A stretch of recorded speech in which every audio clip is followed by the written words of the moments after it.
I'm Judy Zelina. This is the Millcreek Government Channel. Erie Arts and Culture is a community-owned, community-driven organization located in Erie. Founded under the legal name the Arts Council of Erie in 1960, Erie Arts and Culture is the oldest arts council in Pennsylvania. Charter members include the Lake Erie Ballet, the Erie Art Museum, Erie Philharmonic, and the Erie Playhouse.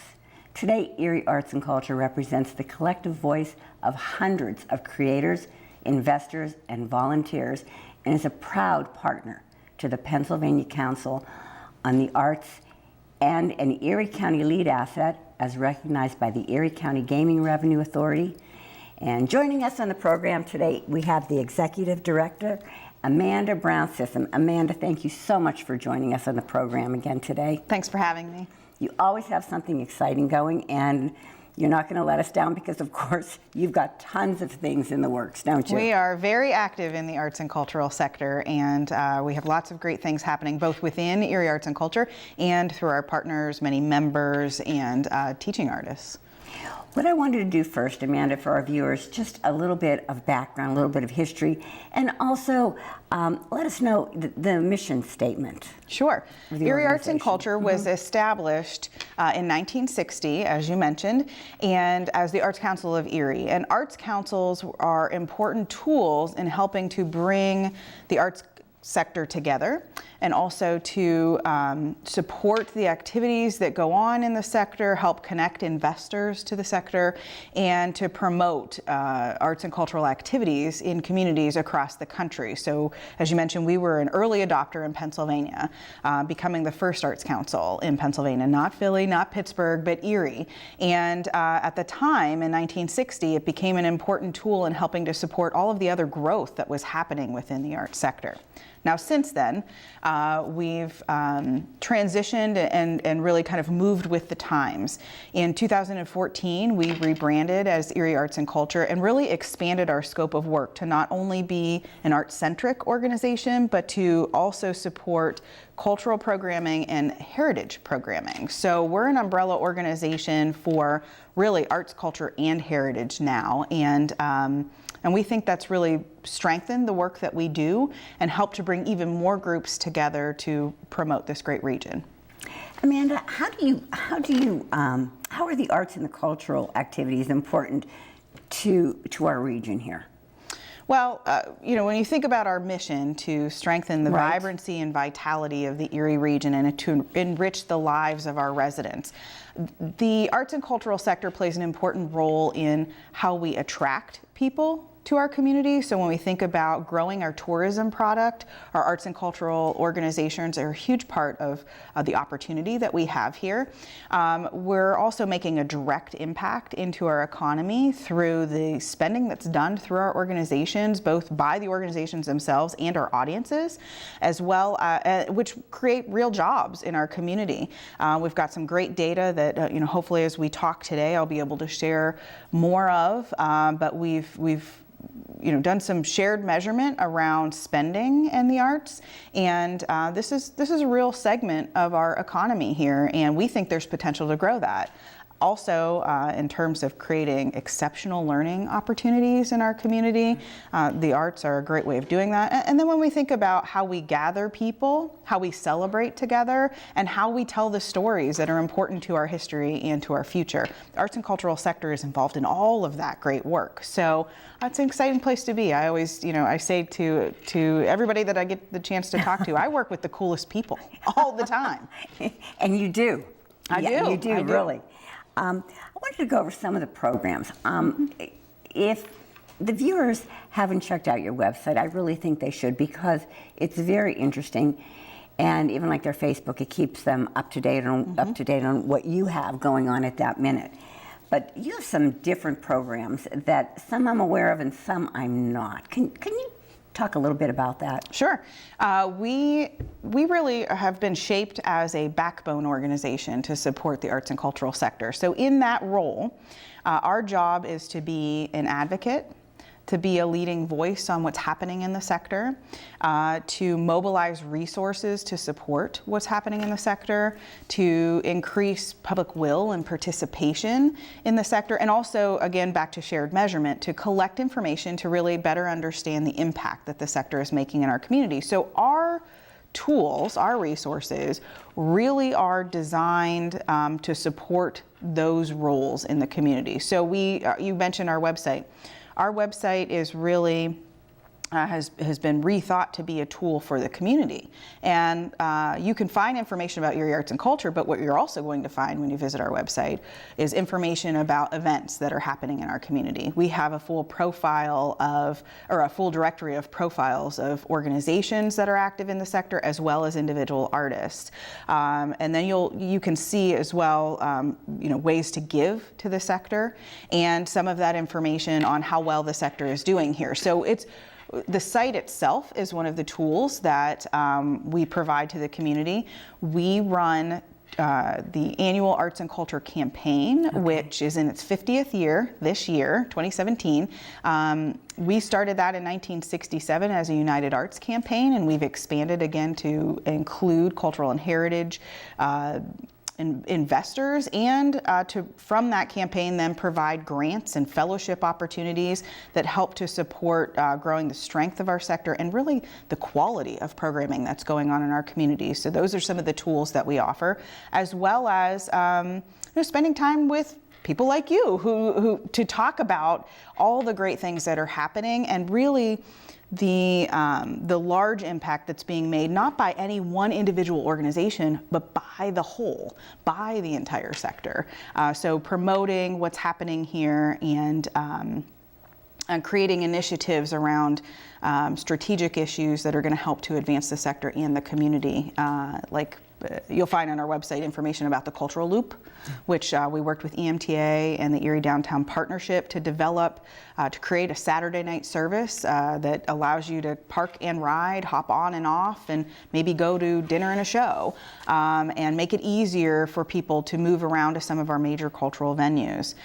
We also have initiatives like the Art and Industry Project, which is an arts education project. And how does that work? We've worked with teaching artists. Erie Arts and Culture has a group of teaching artists that have been identified, observed, they have all their clearances, and they work with us on an ongoing basis in schools and community-based organizations to align their art form with the learning objectives in those classrooms. Okay. So Art and Industry was an idea around how we might engage the arts with manufacturers in helping to tell the stories of the history of manufacturing in our community, but really to focus on what the future looks like and how students who may be interested in going into manufacturing could explore both the hard and soft skills needed in manufacturing, but also to learn more about trends in the field,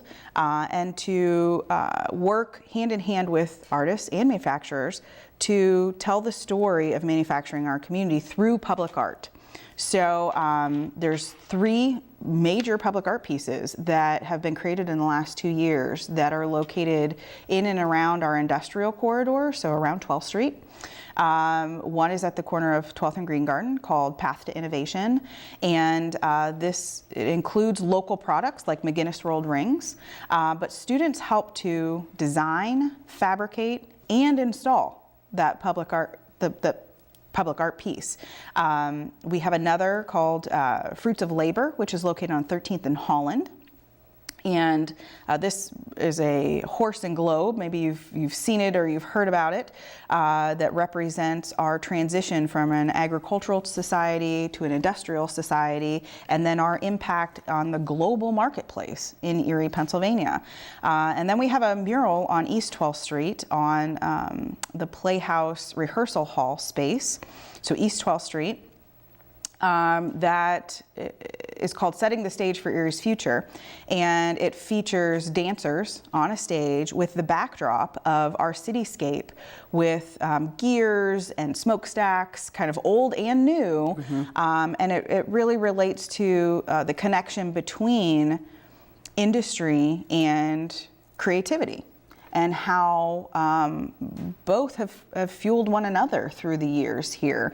When we talk about our long history of organizations, institutions in the cultural sector, as well as our own organization at Erie Arts and Culture, we know that it's been, in many cases, it's been leaders in industry who have helped to fuel these other activities, both through their investments and through their leadership on boards and in supporting the creation of some of these organizations. So there's really an interwoven story there between arts and manufacturing that project specifically engage students, manufacturers, artists, faculty members, and investors in helping to tell. And I think it's a great example of what can be done when we work collaboratively. So this is also part of how you support arts in education also? Correct. So it's a good example of how teaching artists work with educators, but also how we can get the community involved. And then from a funding perspective, to make sure that we have the resources to make these things happen. Erie Arts and Culture plays a central role in accessing state dollars from the Pennsylvania Council on the Arts, raising local dollars that can be used as match for those state funds, and as well as in this case, we went after a National Endowment for the Arts grant, so a federal grant that we were able to then expand and really not only expand the actual number of pieces that we worked on, but expand the length of time that the students and the artists and the faculty members and the manufacturers got to work together. So a lot of times our role is to play that kind of central convener and planner, resource developer, and then evaluator on projects. I saw something under the initiatives, Fall for Arts and Culture. Yes, we just Tell me celebrated about that. Yes. Fall for Arts and Culture is an annual event that we hold each fall. And it's an award ceremony, and it's really focused on calling attention to the artists in our community, the creators that are doing outstanding work and being recognized not only locally, but they're recognized on regional and sometimes a national scale. Okay. And we want to make sure that our community knows about these people, so we're taking time out to make sure that they're recognized each year. We're also focused on recognizing outstanding contributions from investors and from volunteers.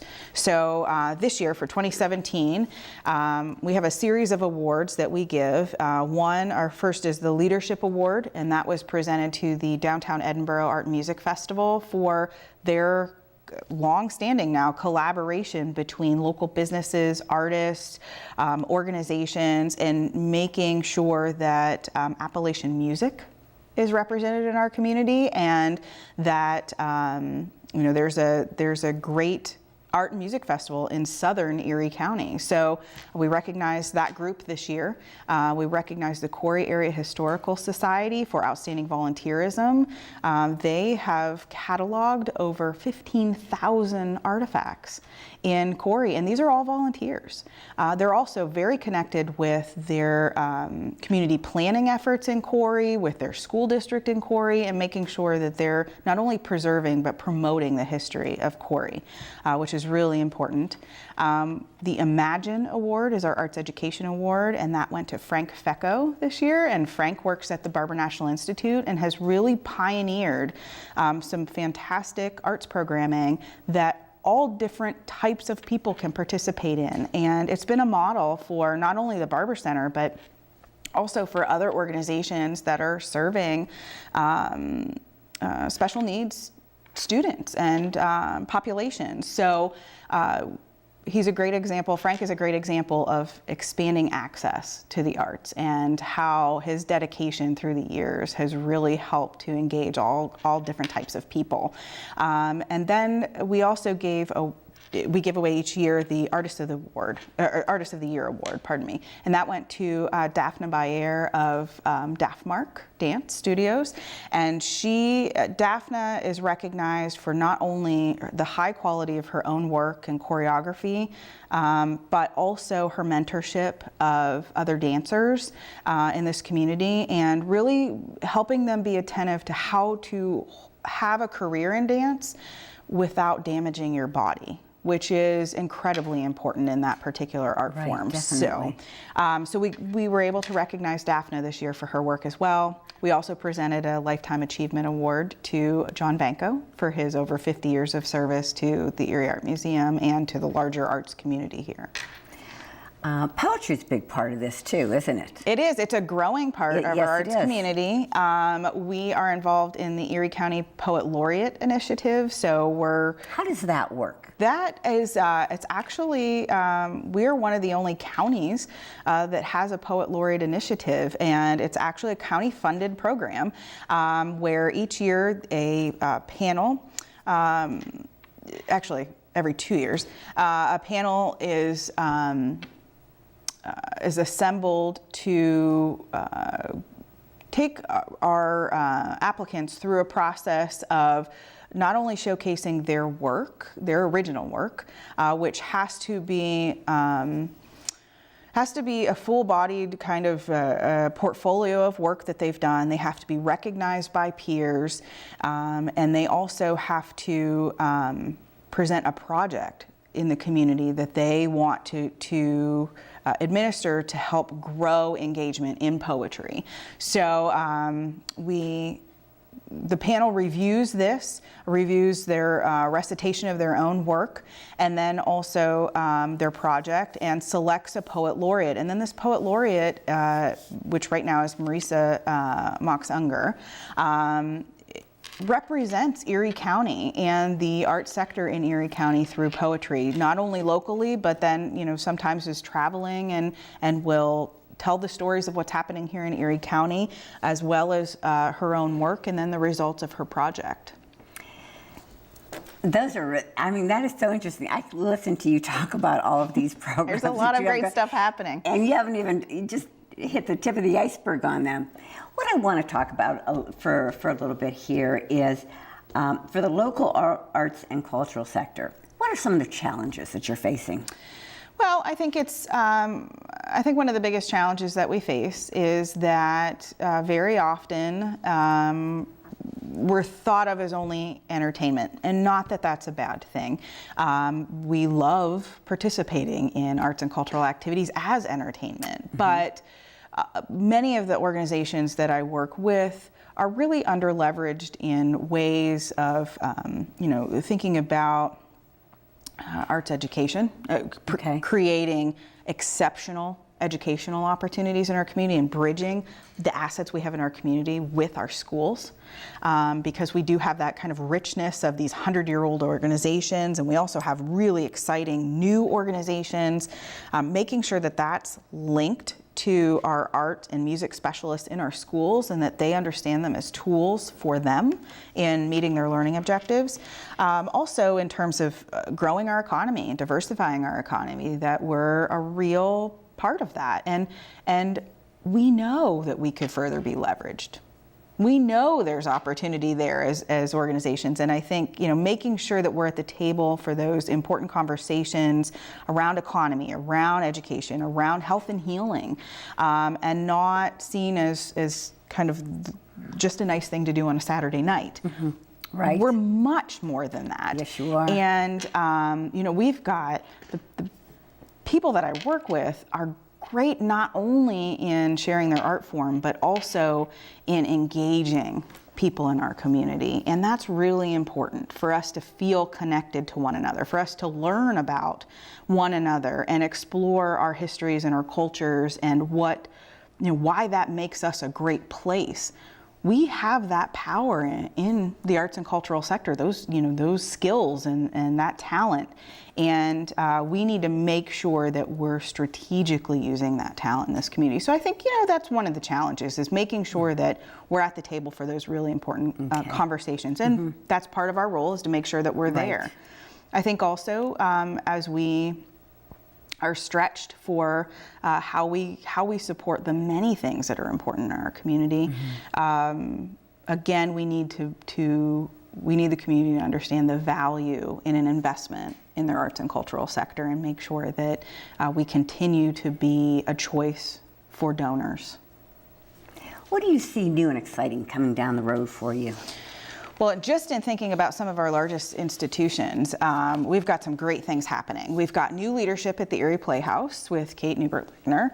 We've got the renovations that just are finishing up right now, and an exciting season ahead, and really new capabilities within that venue, which is exciting. We've got a leadership change at the Erie Art Museum. So we have a new curator, Susan Barnett. She's fantastic. And she comes to us with all types of new ideas, and we're still working on naming the next executive director there. We've got an interim director right now with Susan Blackheim, who's great, and is helping the organization and that board really decide kind of what the next chapter looks like. Okay. It's a very important place for the community to celebrate the visual arts, and we want to make sure it's in good hands as we continue down the road. We've got the Philharmonic has great outreach programs that they continue to expand. I think the piano outreach program is the newest, and putting instruments into the hands of all different types of residents that have a gift and need that tool in order to share their gift, and that's a great thing. At the Historical Society, we've got the purchase of the Wood Morrison House to become a new education center. So we've got all of these great things happening. Our Children's Museum has the opportunity to, keep expanding.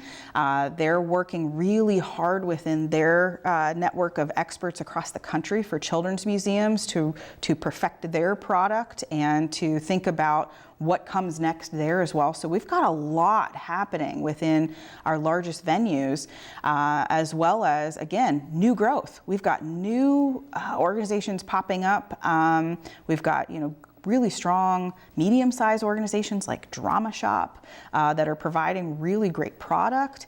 So, there's a lot of exciting things happening right now. So tell our viewers, why should I or my business, why should we support the Arts and Culture campaign? Well, it's the one place you can make one gift and impact all of those things we just talked about. That's kind of exciting. So, I mean, it's a great tool for investors in that way. And actually, even if you really love one organization, you can actually work with us to give a gift to that organization, and then as well as a gift to everything else. So we see ourselves as much of a tool for investors as we are for the producers of arts and cultural activities. So we will work with investors in that way. But because you love your community, because you're proud of this place, you may not think that you love the arts, but I guarantee you they impact your life. Yes, they do. And they impact the lives of your employees, of your children, of your families, and attracting other people to this great place. So, we ask for investment. Okay, how can I make a donation? You can make a donation online through www.erieartsandculture.org. You can stop by our office. We're located downtown in the Miser building. We actually share a space with the Erie Philharmonic. We're at 23 West 10th Street, Suite 2. Or you could mail it to us, and our mailing address is 23 West 10th Street, Suite 2, Erie 16501. And also, there's other ways of helping too. Volunteers are very important, aren't they, Amanda? Yes, absolutely. Volunteers help fuel a lot of this activity. When I think the Playhouse is a great example. When you go to the Erie Playhouse, everyone on stage is a volunteer. No. Their ushers are volunteers. So, we have this great abundance of organizations and individual artists, but the reality is that we're really kind of small and mighty when you look at the staff. Exactly. It is really the volunteer power in our community that keeps this going. Amanda, thank you so much for joining us on the show. Is there anything, we're right at the very end, but is there anything you wanted to touch base on that we hadn't covered? No, I just want to, again, point out that for 50 years, we've been using a collective arts and culture campaign to help support what's happening here, and it's led to so many of the things that today we know we're lucky to have. And we really look at this as an important tool for continuing to have this type of growth in our sector and to continue to raise the excellence of the product that's provided here in Erie County. I think it's wonderful. I am so proud to be a part of Erie and to be enjoy the different venues that you have out there, the Playhouse, the Philharmonic, the museums. It's just wonderful. I absolutely love it. Thank you for all that you do in the organization. I really appreciate it. Thanks for having me. So viewers, thank you for tuning into the Millcreek Government Channel. If you want any more information, please feel free to give them a call. Check out their website. Facebook always has updated. It's updated daily with new things going on in the organization. So again, thank you so much for tuning into the Millcreek Government Channel. Until next time, have a wonderful day.